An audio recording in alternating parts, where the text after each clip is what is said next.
Why did Chucky Booker vanish when he was at the top of the game? This was the dude who had Michael Jackson picking up the phone to call Janet, telling her to lock him in as her musical director. He had Troop counting on him to drop back-to-back hits. Chucky wasn't just producing, he was writing, arranging, and even playing every single instrument himself. That's next-level talent. But then, poof, he was gone. No press meltdown, no public breakdown, no farewell tour, nothing. Just silence. So what really went down with Chucky Booker? Some folks say he was too real for the industry. Others are out here whispering that the game straight up iced him out for not kissing the right rings. But what if it wasn't that deep? What if he walked away on purpose? Maybe Chucky saw the industry getting grimy and fake and bounced before it could chew him up and spit him out. Let's be real.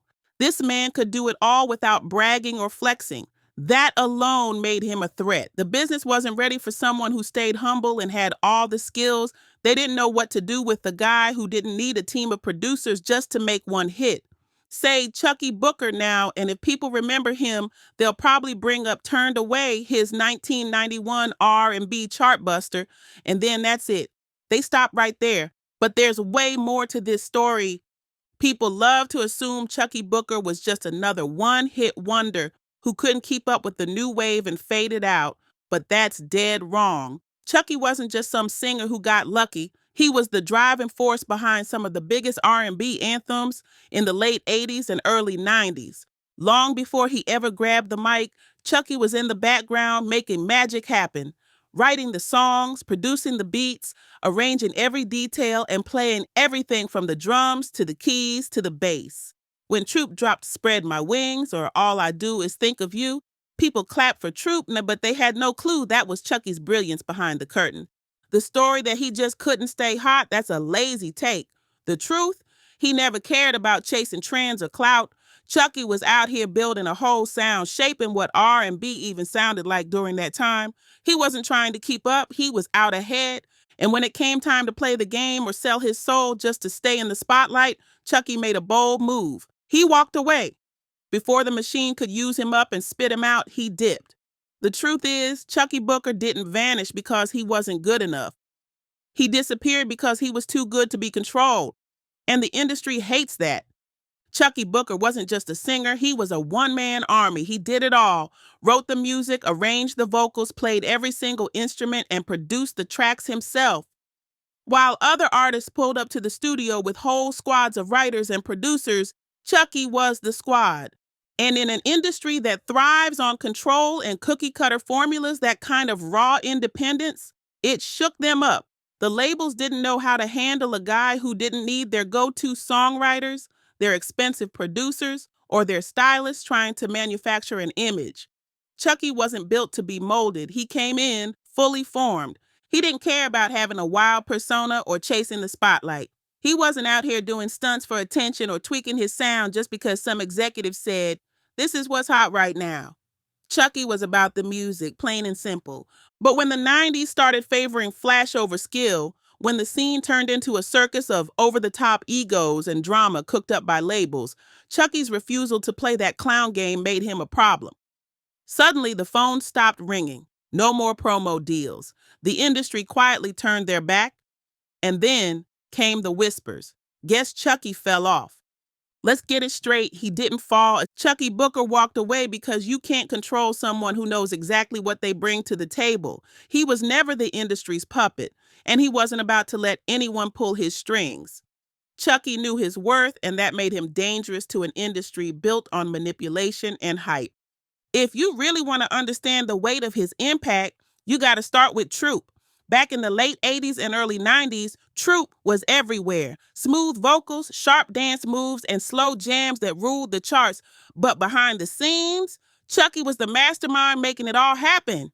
He didn't just help out, he wrote and produced their biggest records, Spread My Wings and All I Do Is Think of You.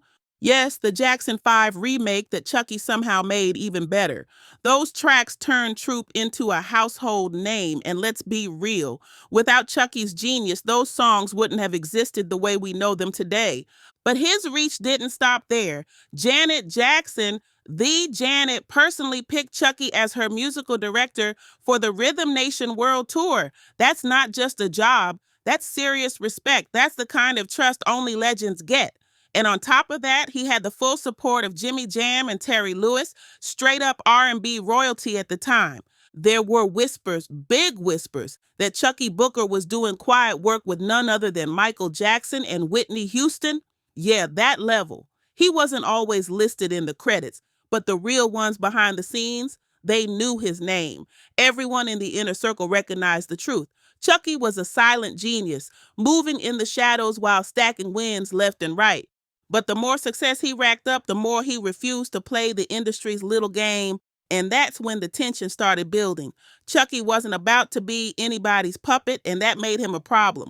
Now, here's the part people don't like to talk about. The music industry had no clue how to handle someone like Chuckii Booker. He didn't fit their typical mold.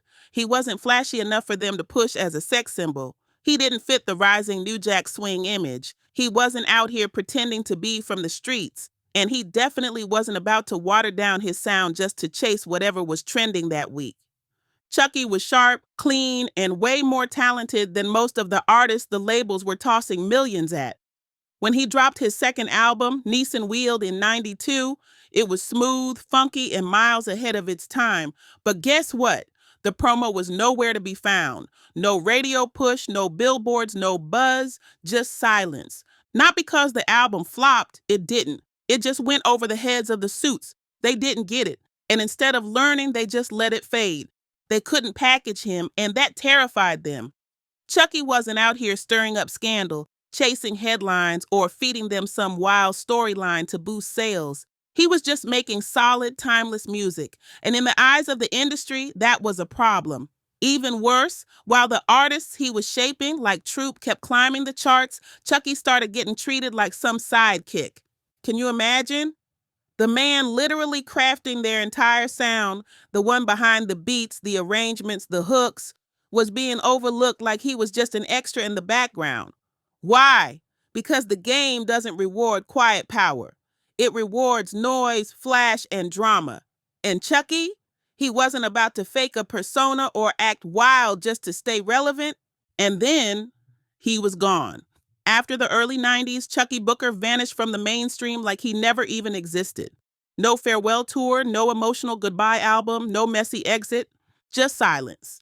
From a man who held the keys to so many other people's careers. His disappearance left fans and insiders confused. People started asking questions. That's when the rumors kicked up. Some insiders said Chuckii walked away from huge deals because the labels wanted to clip his wings and control everything. Others claimed he straight up refused to work with certain execs unless he had full creative control. And in an industry where image was starting to matter more than actual talent, that kind of confidence turned him into a threat. Some folks believe Chuckii Booker didn't just fade out, he got blackballed. Not in a loud, messy, headline-grabbing way, but in that sneaky, silent style the industry does best. No drama, no diss tracks, just opportunities that stopped showing up, projects that somehow never got approved, and calls that used to ring off the hook suddenly going dead quiet. The industry didn't cancel Chuckii. They ghosted him. Why? Because he wouldn't fold. He wouldn't water down his sound or let execs pull his strings. And in a business that thrives off control, that kind of self-worth, that's a threat. But here's the part that really blows people's minds. He never ranted. No exposés, no tell-all sit-downs, no angry tweets, nothing. Chuckii just fell back like a king who chose exile over exploitation. Quiet power move. Let's set the record straight. Chuckii didn't go missing because he was struggling.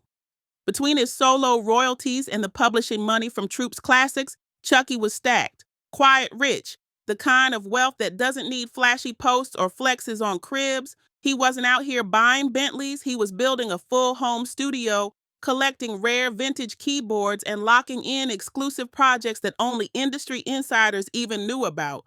But while the checks were still clearing, something else started drying up, something no amount of money could replace: relevance. That's what changed everything. When the 2000s hit, the sound flipped.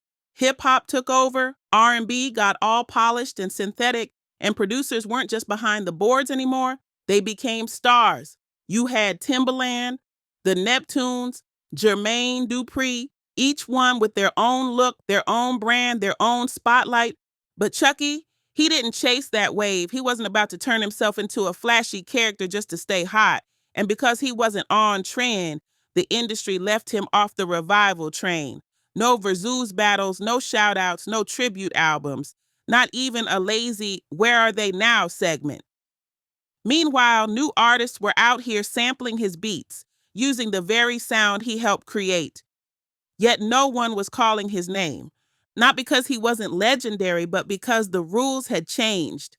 In today's game, staying relevant became more important than staying real. And Chucky? He had already tapped out of that noise a long time ago. So where's Chuckii Booker in 2025? Still here, still chill, still doing life his way. He lives low-key between LA and Vegas, far from the drama and industry nonsense. No paparazzi, no red carpet antics, and definitely no thirst trapping on the gram. His Instagram, basically a ghost town, and that's exactly how he likes it. Chuckii Booker is one of those rare artists who never needed applause to prove his worth. He didn't chase fame. He built legacies in silence. And even now, behind the scenes, he's still locked in. He's in the studio producing for select indie artists, mentoring the next generation of talent, and, rumor has it, consulting for major names under tight NDAs.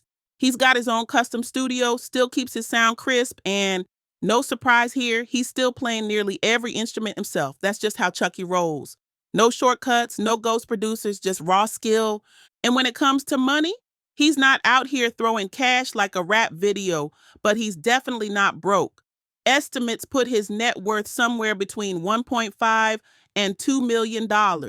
Not flashy rich, but let's call it smart rich. He's still eating off those publishing checks from Troop's timeless hits, and every now and then, a sync or licensing deal drops in to keep things flowing.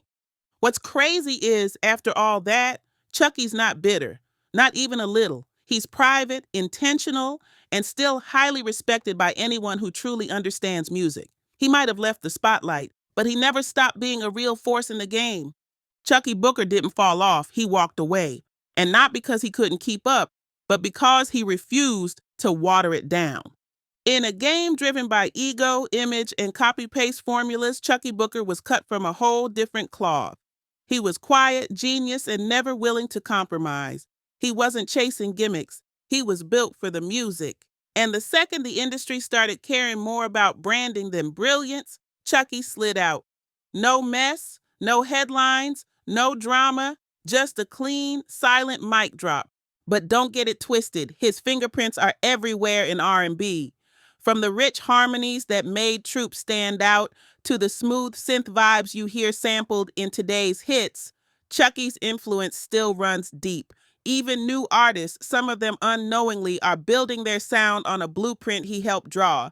His legacy didn't get erased, he walked away on his own terms. Because sometimes the real flex isn't being everywhere, it's staying real while everyone else chases trends. And Chucky? He's one of the rare ones who left the industry with his talent untouched, his peace intact, and his name still solid.